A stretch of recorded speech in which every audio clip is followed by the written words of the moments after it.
Hi everyone, it's Elicia Miller, and this is going to be my first video in my Your Symptoms Are a Gift video series. And for those of you who aren't familiar with my work, I work a lot with symptoms, and my tagline is Your Symptoms Are a Gift.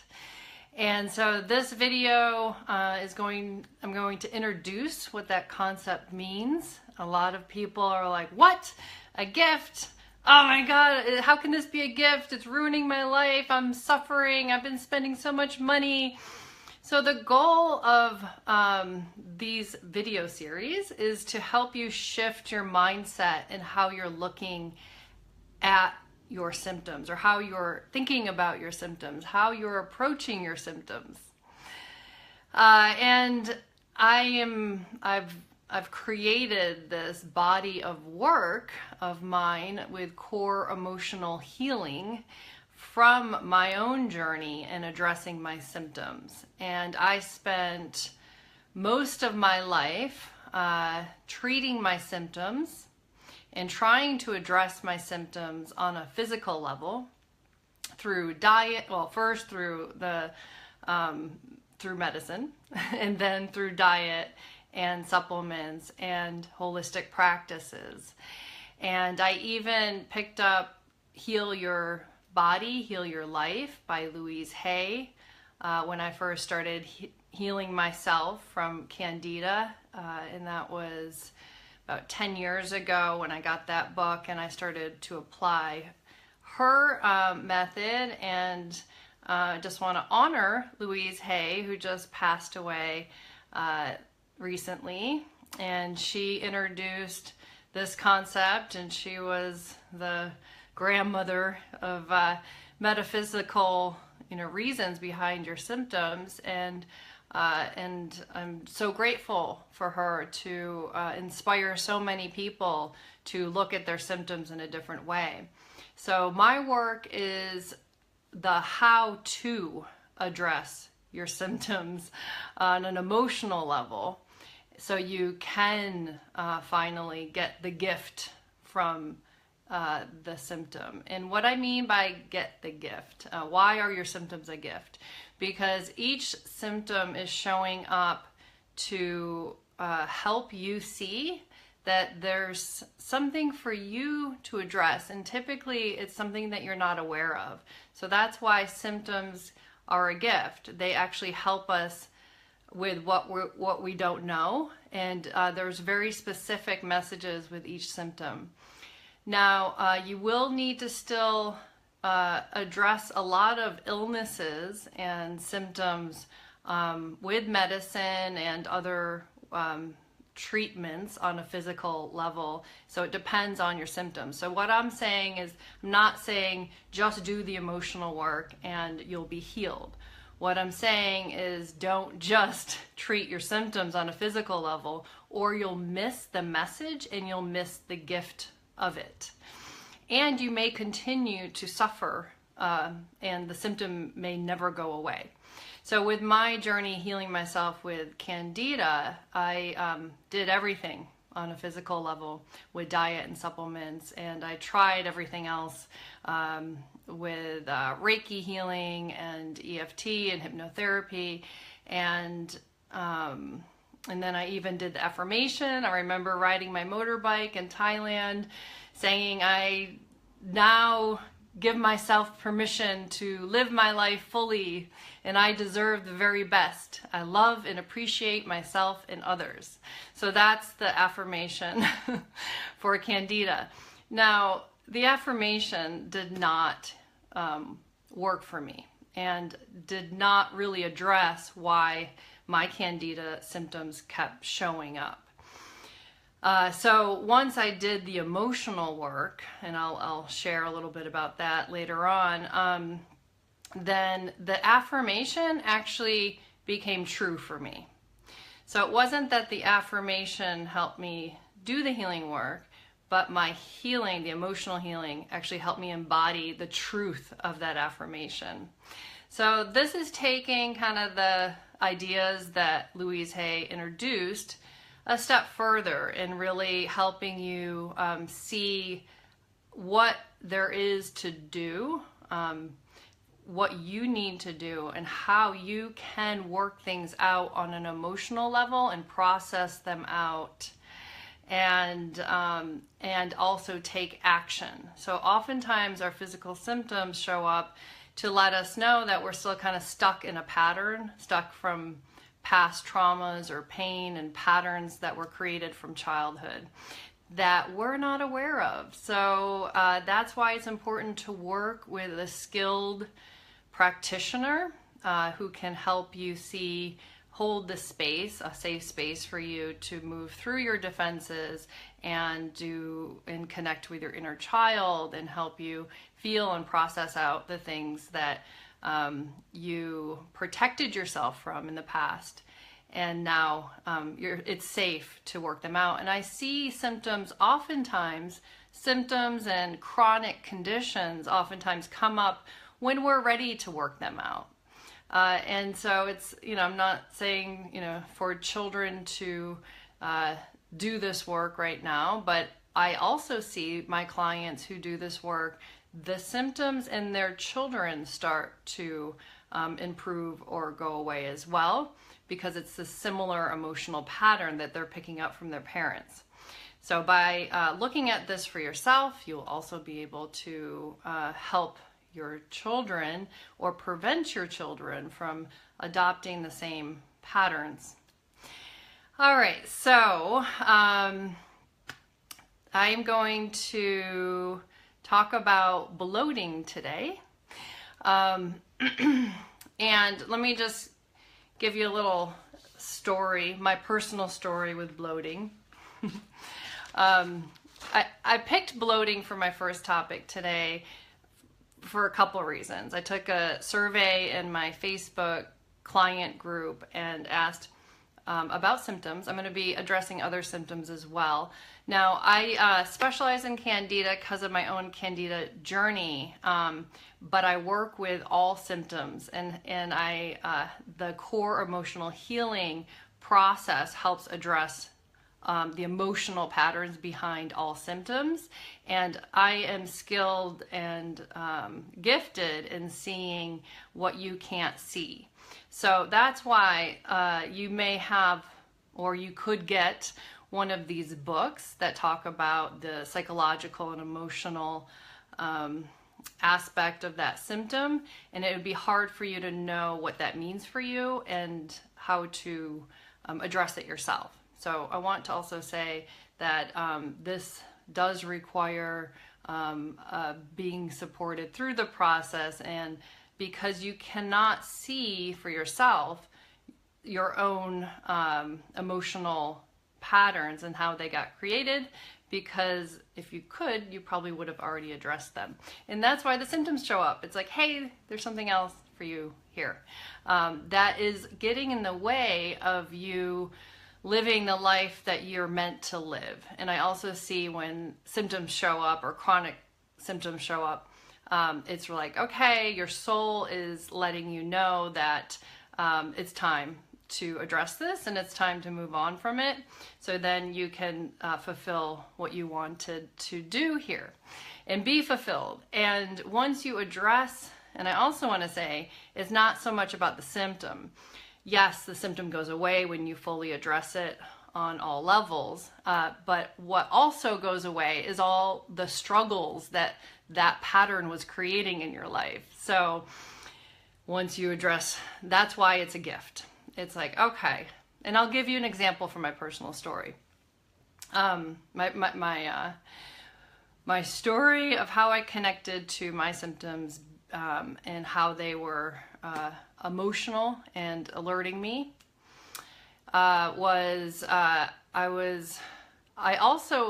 today's topic is on bloating, and I just want to say, before I finally realized that it was emotional for me, I started noticing when I was living in Thailand, and I was a retreat consultant, and I was researching retreats and doing a lot of cleanses, and I was trying to address my bloating on that level. And I was doing fasts and 7-day juice cleanses or 7-day water cleanses with psyllium husk and colonics. And I remember the last one I did, so I had done several while I was living there of these 7-day fasts. And the last one I did, I just remember my bloating was so strong. It looked like I was pregnant. And I was like, okay, it's not physical, because at this point I have cleansed as much as I could. There's nothing left. I'm doing like 2 colonics a day. And the bloating was really strong. So at that point, I kind of made a mental note of like, this has to be emotional. And I also started seeing connections of when my bloating, so when I'm talking about bloat today or bloating, that's an extended stomach where it kind of looks like you could be pregnant, and it can be very uncomfortable.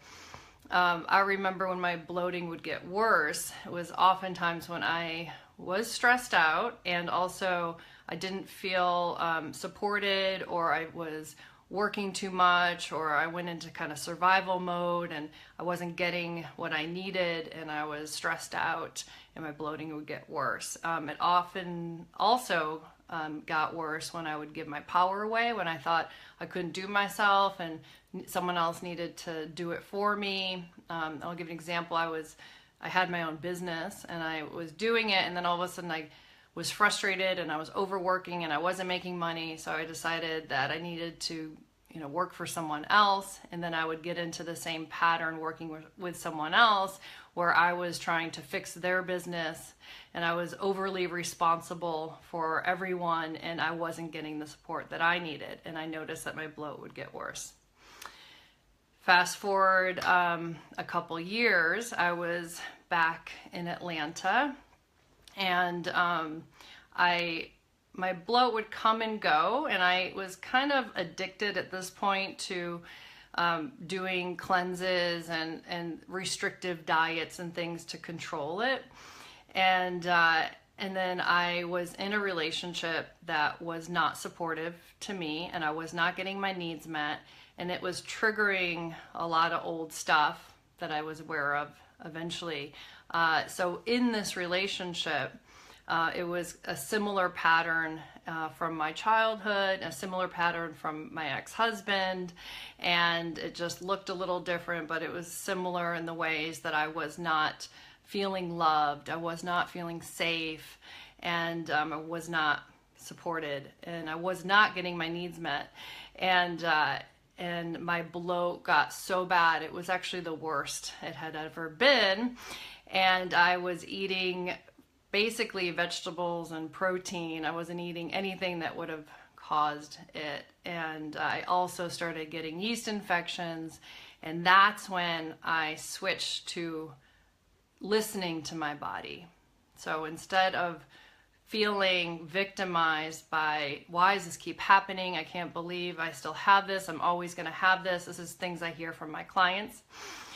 This is never going to go away. Why does this keep happening to me? What else could it be? Maybe it's there's a chronic disease, and all of these fear-based thoughts. Instead of going there, I just knew it was emotional. I said, nothing is feeding it. I'm in this triggered emotional state, and then my symptoms are flaring up. So it has to be emotional. And that's when I did a session with Janet Raftis, who I work with. We do a sacred emotion retreat together in Costa Rica. We're actually leaving on Saturday for our 5th one. So Janet and I work very well together because she does energy healing, and she can see emotional and patterns of when things get started.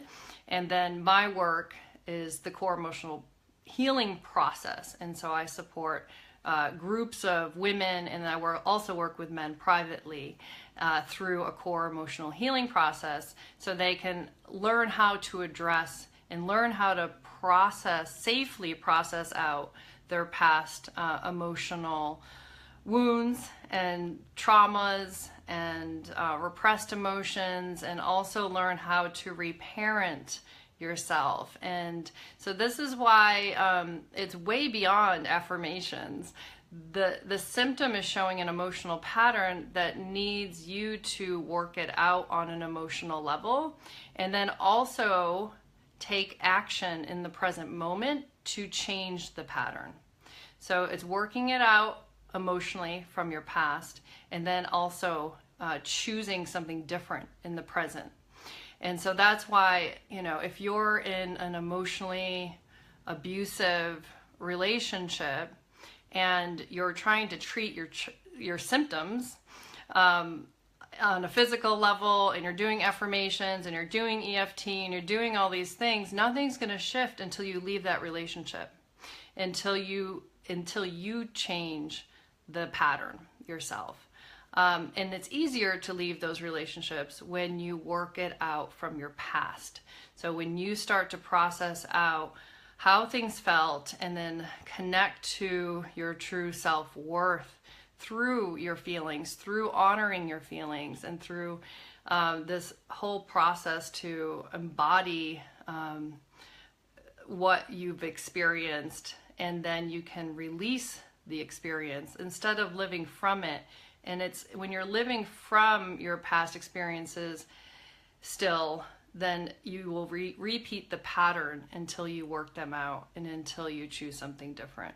And the pattern will keep getting attracted to you to help you, to say, hey, you're still living from it. It's time to work it out. And you may notice, okay, I'm attracting similar people in my life. I'm still in this situation, or my boss is treating me like my father used to treat me.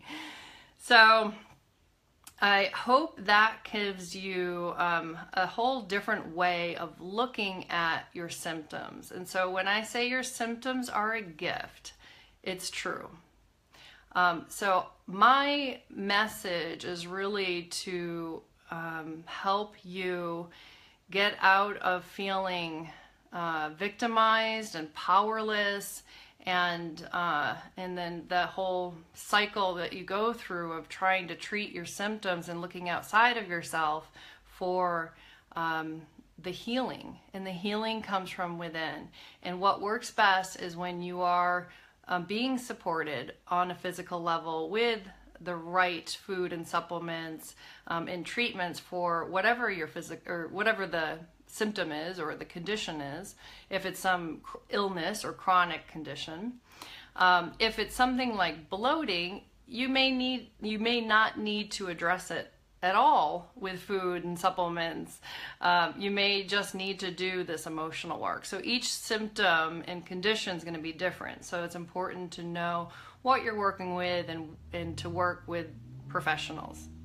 I'm going to just share some messages from bloating in a couple different books so you can see what it's about. I did kind of describe it through my own story, but I work mainly with this book called Messages from the Body, and I'll post it in this video so you can look for it online. I encourage you to purchase one of these books so you can stay empowered with your symptoms and look up what it means for you, and then you can seek the help that you need to properly address it. So Messages from the Body has been the most accurate book for me. I've been working with it for 3 years with all of my clients, and whenever we're going through the core emotional healing process, there may be physical symptoms that flare up, and it's exactly what each person is processing or addressing from their past. So it's such confirmation and a way to stay empowered, like I said.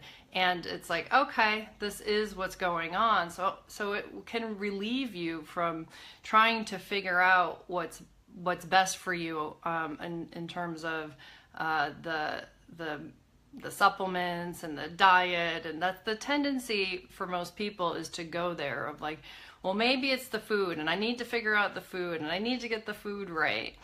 Or I need to get a new doctor, or maybe it's going to be this treatment or that treatment. And like I said, those can support you, but by shifting into oh, this is up for me, so I wonder what this is about for me.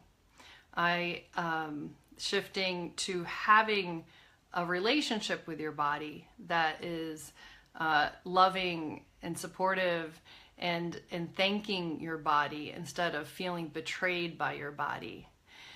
So that's really will help shift your energy so much in general, and will help you shift into the healing energy that you have available, of just shifting into your power to heal yourself, and staying empowered with your symptoms and your body, and thanking your body and saying, thank you, body, for helping me heal myself. Your body is like the best doctor. You may be going to a doctor and asking what's wrong, and your body's actually telling you. So you can get one of these books. Messages from the Body, Bloated in Messages from the Body, in summary, is not able to digest or process your strong emotions.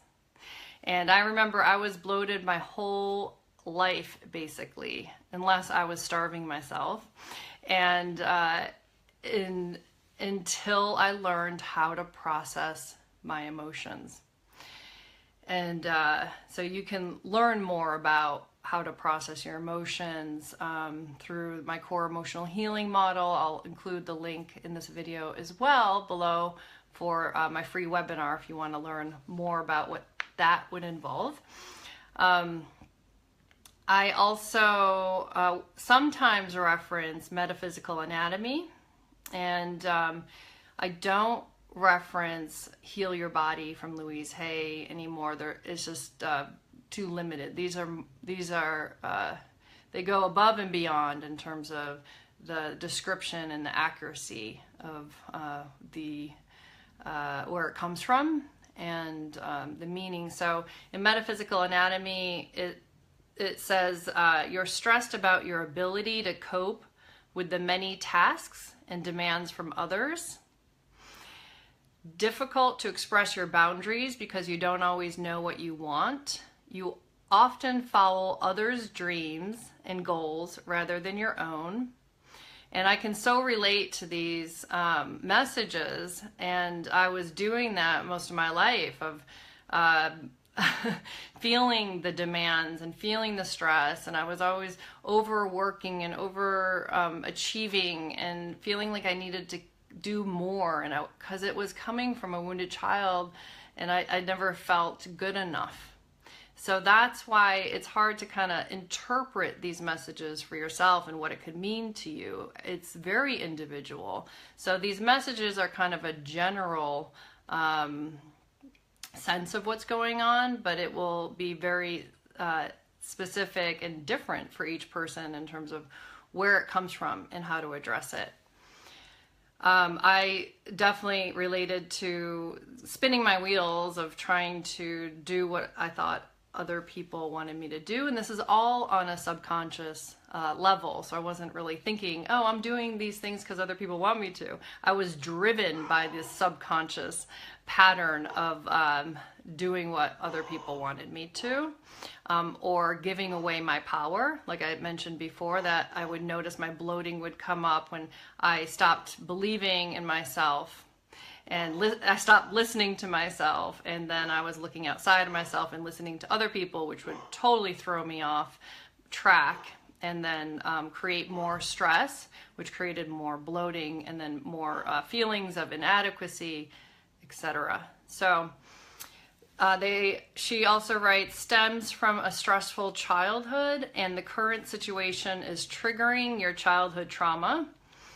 Accepting the blame, being made to feel ashamed and guilty by influential people for causing problems. And so again, this is just kind of patterns, like I said before, that's created. Maybe there was a lot of blaming or shaming as a child, and then you're in a situation where you're feeling the same thing, so it may be triggering what's unresolved from your past. And then the pattern also comes from defending yourself by numbing and dissociating. And so you may find yourself not connected to your body and not feeling. So that would be dissociation or using things to numb how you really feel. And that all goes or comes from needing to protect, which keeps you from moving on from the past. And not having a voice, feeling helpless or overpowered. As a result of poor boundaries, you often feel invaded by people. So all of that can create bloating. And like I said, there will be a need for you to go back to when you didn't have a voice and when you felt helpless and overpowered as a child, and work through that yourself and to find your voice and find your true expression. And all of that will help you not only release the bloating, but release the ways that you've been limiting yourself in your life and what you can experience and what you can receive and what you can be. So what to do is to connect back to your feelings and be supported through the process. And so then you can release the ways that you learn to protect yourself, and then you don't need those protections, the ways you numb and dissociate, and you can honor how you feel. And you can also stop doing things where you are overextending yourself and create more boundaries. And so the pattern of overextending yourself or taking on too much responsibility comes also from the ways that you didn't feel truly loved, and the ways that you compensated for that was to maybe take care of other people or overachieve, and then the pattern gets done from that. So you can release that by learning how to connect to yourself and giving yourself what you always needed that you didn't get to truly feel loved without having to do any of that. And then you can express yourself, and you don't need to look outside of yourself or try to fix other people. That's another pattern with bloating, is like I explained in the beginning with my story of when I would try to solve the problems and do it all myself, and my bloating would get worse. So you can release unsupportive relationships and learn how to support yourself, and then that will release the bloat.